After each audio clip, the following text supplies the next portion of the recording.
Senators have formulated various proposals to aid disaster victims, especially farmers, following the onslaught of Typhoon Lando in Northern Luzon. Nuñez will tell us why.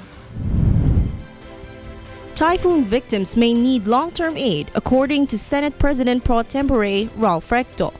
Recto on Friday called for the enrollment of disaster victims in the government's Conditional Cash Transfer Program. He also proposed a CCTV, or the conditional cash for typhoon victims. He said the idea is to reserve a certain percentage of CCT beneficiaries in a year for disaster victims. Recto believes that it's not only food that affected farmers need, but also assistance in getting up and going back to farming. Senator Ferdinand Marcos Jr. meanwhile says that for farmers to rebuild themselves and their crops, the government must give to them the financial assistance they deserve. Marcos adds that assistance should not only end in distributing relief goods. The senator says the government should also provide for affordable loans for the farmers. Senator Cheese Escudero believes this is the right time to use the 1 billion peso fund for the People's Survival Fund under Republic Act 10124. He said local government units should understand that they can avail of the People's Survival Fund. Escudero explains the fund is allotted solely to long-term programs that aim to combat the adverse effects of climate change.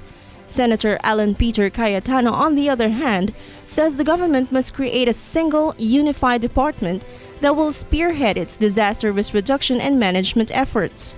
Cayetano adds the government should consider Senate Bill 1940, which the senator himself authored. Senator Grace Poe meanwhile proposed strengthening the power and authority of the National Disaster Risk Reduction and Management Council and establishing it as a separate department that will focus only on calamities.